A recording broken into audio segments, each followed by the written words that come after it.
और अब बात दिल्ली के जल संकट की। आपने रहीम की वो बात जरूर सुनी होगी, बिन पानी सब सून। और आजकल दिल्ली के हालात भी कुछ ऐसे ही हैं कि जहां बिन पानी सब सून। और पानी के लिए दिल्ली की जनता त्राही त्राही कर रही है, लेकिन आरोप प्रत्यारोप और सियासत जारी है। खास बात है कि इस सियासत से दोस्ती का दम भरने वाली आम आदमी पार्टी और कांग्रेस के बीच एक बार फिर से इसने दरार लाने का काम किया है। क्या है ये पूरी सियासत और क्या है ये पूरा जल संकट? देखिए ये रिपोर्ट। बूंद बूंद पानी को तरस रही दिल्ली की जनता है टैंकर के भरोसे। पानी का संकट बरकरार, लेकिन सियासत जोरों पर। दिल्ली की सड़क पर कांग्रेस का मटका फोड़ प्रदर्शन। पानी की किल्लत पर आप के खिलाफ मटका फोड़ प्रदर्शन।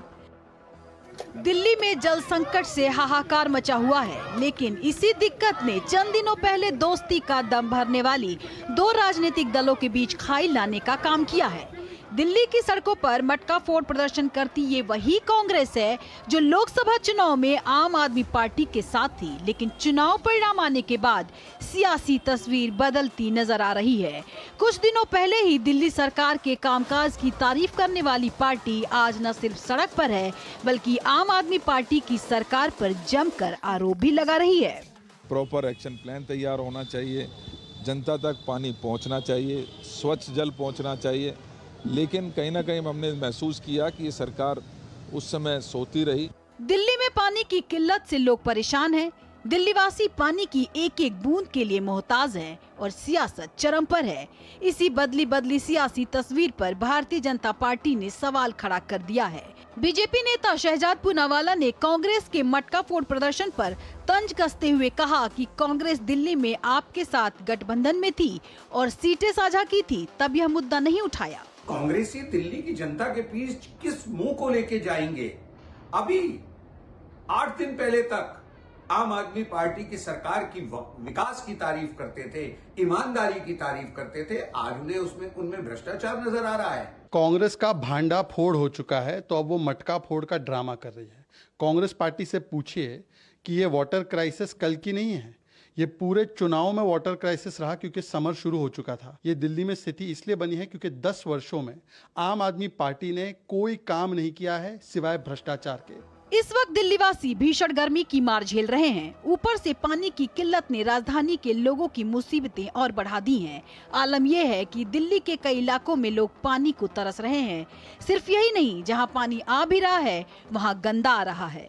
पानी की समस्या बहुत है दिल्ली में और पानी बिल्कुल नहीं आ रहा है। लोग इतने परेशान हैं कि मतलब हद से ज़्यादा हो गया है। यहाँ दिल्ली में इतनी परेशानी हो रही है कि लोगों को रात रात को जागना पड़ रहा है। हम लोग खुद जाग रहे हैं गोविंदपुरी में रह के। रात को 2 बजे 2:30 बजे कई बार आता है। कारपोरेशन का तो बिल्कुल भी नहीं आ रहा है। गंदा पानी आ रहा है। हम लोग भरते हैं पानी, काला एकदम काला पानी आता है। भाई हम तो बहुत ज़्यादा समस्या चल, कभी डब्बे लाके उधर गए, कभी डब्बे लाके उधर गए, कहीं ने करके ठोकर मार दी डब्बे। तो ऐसा मन दुखता है, बता ही नहीं सकते। दिल्ली वासियों की परेशानी में भाजपा लगातार साथ है। भाजपा की दिल्ली इकाई के कार्यकर्ताओं ने दिल्ली की जल मंत्री आतिशी के आवास के बाहर मटका लेकर प्रदर्शन किया और पानी की समस्या सुलझाने में दिल्ली सरकार पर नाकाम रहने का आरोप लगाया। जनता को पानी की बूंद बूंद से तरसना पड़ रहा है। जो जल बोर्ड का मंत्रालय दिल्ली सरकार के आने से पहले 700 करोड़ के फायदे में था, आज वो 63,000 करोड़ रुपए के घाटे में है। दिल्ली के कई इलाकों में टैंकरों में पानी भरने के लिए लोगों की लंबी कतारें देखने को मिल रही हैं और टैंकर आते ही लोग उस पर टूट पड़ते हैं। दिल्ली की जल मंत्री आतिशी ने पानी की कमी के मुद्दे पर दिल्ली जल बोर्ड और शहरी विकास विभाग के वरिष्ठ अधिकारियों के साथ समीक्षा बैठक की। दरअसल दिल्ली में डिमांड और सप्लाई के बीच बड़ा अंतर है। ऐसे में दिक्कत आना तय है। पानी के लिए त्राही त्राही कर रही दिल्ली की जनता को राहत कब मिलेगी और कैसे मिलेगी, ये सवाल बरकरार है। दिल्ली से गिरीश निशाना और अजीत द्विवेदी के साथ ब्यूरो रिपोर्ट, दूरदर्शन न्यूज। तो पानी के लिए त्राही त्राही कर रही दिल्ली की जनता को कब राहत मिलेगी और कैसे राहत मिलेगी, ये एक बड़ा सवाल है। क्योंकि ये जो संकट है वो आज से नहीं बल्कि पिछले 10 वर्षों से बरकरार है, या ये कहा जाए कि 3 दशकों से यूं तो ये संकट बरकरार है, लेकिन पिछले कुछ वर्षों में ये संकट गहराया है। और किस तरह से संकट ये पूरा गहराया है, आखिर क्या है ये दिल्ली का जल संकट, इसको भी समझने की जरूरत है। बिन पानी सब सून दिल्ली में गहराया है जल संकट। कई इलाकों में पानी के लिए त्राही त्राही। अभी आपने हमारी रिपोर्ट देखी जिसमें जनता कह रही है कि रात में 2-2:30 बजे उठकर वो पानी का टैंकर से पानी भरने के लिए जाते हैं। मामला सुप्रीम कोर्ट तक गया है, लेकिन इस संकट का कोई समाधान नहीं निकला, क्योंकि सुप्रीम कोर्ट ने भी कहा कि वो इसके लिए कोई अपने आप को ये नहीं समझती है कि वो इस संकट को निकालेगी। सुप्रीम कोर्ट ने आप सरकार से साफ कहा कि वो इस मामले में अपर यमुना रिवर बोर्ड में जाए और वहां पर अपने मामले को रखे। और कोर्ट ने साफ तौर पर कहा कि दिल्ली सरकार मानवीय आधार पर अन्य राज्यों से पानी की मांग करे और ये उसका ही मैटर है, ये वो स्वयं देखे कि किस तरह से वो इस मामले को निपटाएगी।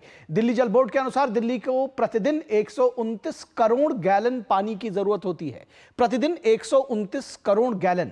और दिल्ली सरकार के अनुसार इस समय रोजाना 50 मिलियन गैलन पानी की शॉर्टेज है। तो इस शॉर्टेज को समझा जा सकता है कि आखिर ये शॉर्टेज क्यों है। दिल्ली सरकार कहती है कि 50 मिलियन गैलन पानी की शॉर्टेज है, लेकिन इस शॉर्टेज को पूरा करने के लिए कैसे उसने काम किया है ये भी समझने की जरूरत है। क्या कुछ उसके ऊपर आरोप है, दिल्ली में क्यों होता है जल संकट, ये भी जानने की जरूरत है। दिल्ली में जल संकट के मुख्य 2 कारण हैं। आखिर ये 2 कारण कौन से हैं? पहला कारण है कि भीषण गर्मी, जो लगातार भीषण गर्मी पड़ रही है, और दूसरा कारण है पड़ोसी राज्यों पर पानी की निर्भरता, क्योंकि उत्तर प्रदेश, हरियाणा, हिमाचल प्रदेश से जब पानी आएगा तभी ये जल संकट से निजात मिलेगी। गर्मी में पानी की मांग बढ़ जाती है, लेकिन पड़ोसी राज्यों से उस मात्रा में आपूर्ति नहीं हो पाती, क्योंकि उनकी भी अपनी पानी की जरूरतें हैं, वो आपको पानी देने के लिए बाध्य नहीं है।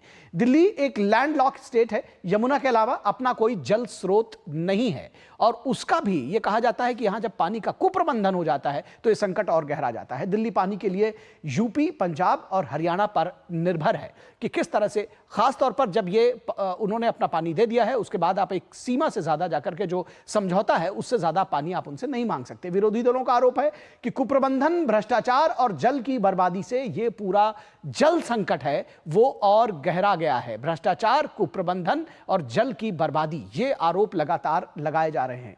विरोधी दलों का आरोप है कि विफलता छुपाने के लिए राजनीति का सहारा ले रही है केजरीवाल सरकार। दरअसल ये जो पूरा ड्रामा क्रिएट किया गया है, जिसको कहते हैं सियासी प्रहसन, वो इसलिए है क्योंकि राजनीतिक विफलता को छिपाया जा सके, ये कहना है जो विपक्षी दल है कांग्रेस और बीजेपी का। टैंकर माफियाओं पर नकेल कसना जरूरी है। टैंकर माफिया को लेकर के तमाम सारी बातें हुए हैं। दिल्ली में टैंकर दिल्ली हरियाणा मुनक नहर से अवैध रूप से पानी पंप कर रहे हैं और इस पर रोक लगाने की कोशिश अब तक नहीं की गई थी। यह नहर दिल्ली के लिए पानी का एकमात्र सप्लायर है। तो दिल्ली के लिए एकमात्र मुनक नहर से पानी आता है और वहां पर पानी पंप कर लेते हैं जो टैंकर माफिया है। एलजी ने दिल्ली पुलिस से पानी की चोरी रोकने के लिए मुनक नहर पर कड़ी निगरानी रखने को कहा है दिल्ली पुलिस कमिश्नर से बात की है एलजी ने और कहा है कि उस पर कड़ी निगरानी रखी जाए। अगर किसी ने भी पानी की चोरी करने की कोशिश की तो उसे गिरफ्तार करने के निर्देश दिए गए हैं। उसके बाद से यह थोड़ी सख्ती वहां पर बरती गई और सिर्फ एलजी नहीं बल्कि अदालत ने भी इस पर सख्त रुख अपनाया है। दिल्ली सरकार को खरी खरी सुनाई है और अदालत ने भी दिल्ली सरकार से पानी की बर्बादी और टैंकर माफिया पर कार्रवाई करने को कहा है। दिल्ली सरकार से साफ कहा है कि पानी की बर्बादी रोकिए और जो टैंकर माफिया है उस पर कार्रवाई करिए। और अदालत ने साफ तौर पर कहा है कि या तो वे खुद टैंकर माफियाओं पर कार्रवाई करें वरना हमें दिल्ली पुलिस को खुद आदेश देना पड़ेगा। तो यह बात समझी जा सकती है कि किस तरह से अदालत भी इस पूरे मामले को लेकर के सख्त रही है। अब इसमें किस तरह से कांग्रेस और बीजेपी के लोग जो लगातार हमलावर रहे हैं, सबसे पहले बात कर लेते हैं बीजेपी के सांसद बांसुरी स्वराज। वो क्या कुछ कहती है? वो कहती है कि जो ये पूरा टैंकर माफिया का ये जो पूरा जाल है ये दरअसल कुछ और नहीं है, ये जानबूझकर क्रिएट किया गया है और इसके पीछे अरविंद केजरीवाल की सरकार है। क्या कुछ कहा बांसुरी स्वराज ने, आइए आपको दिखाते हैं। The Honorable Supreme Court of India came down heavily on the Aam Aadmi Party for making false statements in court. First, Haryana is actually releasing adequate water. It is only the Aam Aadmi Party that is not paying attention to the desiccating infrastructure of the Delhi Jal Board. They have been in power in Delhi for now a decade, and they have not paid attention at all in fixing the pipelines or on improving the infrastructure. Second, it appears that the Aam Aadmi Party is in cahoots with the illegal tanker mafia that is operating in Delhi. And the Honorable Supreme Court of India even asked them, what is it that they are doing on it? Only thing that is lacking in Delhi is the political will from the Aam Aadmi Party government. तो ये कहना है बांसुरी स्वराज का कि जो tanker mafia है उनके साथ मिली भगत है और दृढ़ राजनीतिक इच्छा शक्ति की कमी है दिल्ली सरकार में, जिसकी वजह से ये पूरा जल संकट गहराया है। एक बात और कही है कि जो दिल्ली जल बोर्ड है वो दरअसल पिछले 10 वर्षों में उसका घाटा जो है वो लगातार बढ़ता गया है और उसके पीछे भी जो वजह है वो कुप्रबंधन रहा है आम आदमी पार्टी सरकार का, क्योंकि यह कहना है कि 2013 में जब कांग्रेस की गवर्नमेंट थी तब दिल्ली जल बोर्ड जो है वो 600 करोड़ रुपए से ज्यादा के फायदे में काम कर रहा था। फिलहाल आज क्या हालात हैं दिल्ली जल बोर्ड के, उसके दफ्तर का जायजा लिया हमारे संवाददाता अजीत द्विवेदी ने। आइए आपको दिखाते हैं। पूरी दिल्ली में पानी की समस्या को लेकर हाहाकार मचा हुआ है, लेकिन दिल्ली जल बोर्ड की लापरवाही सामने आ रही है। और हम इस समय दिल्ली जल बोर्ड के वरुणालय मुख्यालय में है, जहां पर आप देख सकते हैं कि सन्नाटा छाया हुआ है। यहां पर कोई भी यहां पर बात करने के लिए उपलब्ध नहीं है। कहा जा रहा है कि आज से लेकर 3 दिन तक यानी सोमवार तक छुट्टी जो है वो है, लेकिन यहां पर इतनी ज़्यादा समस्या हो रही है बावजूद इसके यहाँ पर कोई भी संबंधित अधिकारी यहाँ पर नहीं है। और पूरा जो परिसर है, जो वरुणालय का जो परिसर है, दिल्ली जल बोर्ड का मुख्यालय है, वहाँ पर पूरी तरीके से सन्नाटा है। कोई भी यहाँ पर नहीं है जो कि जनता की समस्या को एड्रेस कर सके, जनता की समस्या का समाधान कर सके। और जिस कारण से यहाँ पर लोग आ रहे हैं और लौट के वापस जा रहे हैं। और कहा जा रहा है कि 3 दिन की छुट्टी होने के कारण यहाँ पर कोई भी अधिकारी, कोई भी कर्मचारी यहाँ पर उपलब्ध नहीं है। दिल्ली में जिस तरीके से पानी की समस्या है उसको देखते हुए कहीं ना कहीं ये लापरवाही सामने आती है कि ऐसी विषम परिस्थिति के समय कम से कम यहाँ पर कोई तो अधिकारी या कोई ऐसा व्यक्ति होना चाहिए जो कि लोगों की समस्याएं सुन सके और उसका समाधान करने की कोशिश करे। लेकिन यहाँ पर पूरी तरीके से लापरवाही निकलकर सामने आ रही है। कैमरामैन विक्की के साथ अजीत द्विवेदी, डीडी न्यूज, दिल्ली।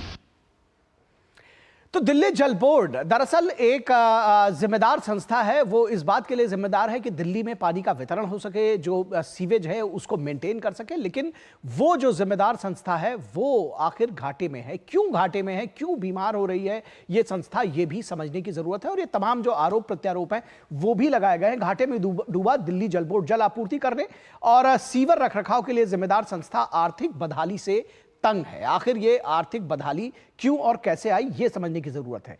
कुप्रबंधन के कारण ना तो पानी की बर्बादी रुक रही है और ना ही राजस्व बढ़ रहा है। राजस्व भी नहीं बढ़ रहा है और पानी की बर्बादी भी नहीं रुक रही है। 10 साल में दिल्ली जल बोर्ड को 73,000 करोड़ रुपए का घाटा है। इस तरह के तमाम आरोप विपक्षी दलों ने बार बार लगाए हैं। 2013 में दिल्ली जल बोर्ड 600 करोड़ रुपए के मुनाफे में था। यह बात समझने की है कि 2013 में 600 करोड़ रुपए के मुनाफे में था, अब 73,000 करोड़ रुपए के घाटे में अब तक हो चुका है। वर्ष 2019-20 में घाटा 344.05 करोड़ रुपए तक पहुंच गया और यह उस वर्ष का घाटा है। 2021-22 में 852 करोड़ रुपए से भी ज्यादा बढ़कर 1196.22 करोड़ रुपए पहुंच गया। तो ये जो घाटा है ये लगातार बढ़ता जा रहा है। 2022-23 में वित्तीय घाटा 854.86 करोड़ रुपए होने का अनुमान है। तो यह समझने की जरूरत है पिछले 4 सालों के दौरान जल बोर्ड का कुल घाटा करीब 3,166 करोड़ रुपए था। तो 4 सालों में 3,166 करोड़ रुपए इन केवल पिछले 4 वर्षों में दिल्ली जल बोर्ड अपने घाटे पर नियंत्रण करने में असमर्थ होता हुआ नजर आ रहा है, क्योंकि एक बार जब यह घाटे में डूबा है तो लगातार हर बार यह और घाटा खा रहा है। वन टाइम सेटलमेंट स्कीम के तहत 11.7 लाख लोगों का पानी का बकाया बिल माफ किया गया है। वन टाइम सेटलमेंट किया है, जलकर माफ किया गया था। विपक्षी दलों का आरोप है कि जलकर की माफी से दिल्ली जल बोर्ड घाटे में गया। जो 11.7 लाख लोगों का जो माफ किया गया, 27,64,000 उपभोक्ताओं में से 11.7 लाख लोगों के पानी के बिलों का बकाया करीब 5,737 करोड़ रुपए। तो जो पानी का बकाया था वो 5700 करोड़ रुपए से ज्यादा। जल बोर्ड में उपभोक्ताओं की संख्या हर साल बढ़ रही है, लेकिन रेवेन्यू में यह बढ़ोतरी ना के बराबर है, क्योंकि जब लोक लुभावन योजनाएं हैं तो उसका घाटा भी जल बोर्ड को उठाना पड़ रहा है। दिल्ली जल बोर्ड का फंड रिलीज ना करने के लिए कि दिल्ली सरकार के आरोप लगाए। दिल्ली सरकार ने कहा कि दिल्ली जल बोर्ड का जो फंड है वो वित्त विभाग रिलीज नहीं कर रहा है, लेकिन और इसको लेकर के दिल्ली सरकार ने सुप्रीम कोर्ट में याचिका दाखिल कर 300 करोड़ रुपए के बकाये की मांग की थी। तो यह भी एक इंटरेस्टिंग पहलू है, इसको समझने की जरूरत है। दिल्ली सरकार के आरोप पर दिल्ली के वित्त विभाग ने सुप्रीम कोर्ट में हलफनामा दाखिल किया कि आखिर रियल स्थिति क्या है। उन्होंने बताया कि 2016 से अब तक दिल्ली जल बोर्ड को 28,400 करोड़ रुपए का फंड दिया गया है। 28,400 करोड़ रुपए का फंड पाने के बावजूद बोर्ड कोई जवाबदेही नहीं चाहता है। उनका कहना है कि फंड चाहते हैं लेकिन जवाबदेही नहीं चाहते हैं। तो बोर्ड ने शर्तों के हिसाब से फंड का इस्तेमाल भी नहीं किया। तो यह भी एक बड़ी बात रही कि बोर्ड ने फंड का इस्तेमाल शर्तों के हिसाब से नहीं किया है। तो यह समझा जा सकता है कि आखिर किस तरह से ये जो पूरा मामला है ये दिल्ली जल बोर्ड क्यों घाटे में गया। तो इस पूरे विषय पर क्योंकि आज सियासत छिड़ी है, क्योंकि दिल्ली की जनता पानी के लिए त्राही त्राही कर रही है, बिन पानी सब सून है।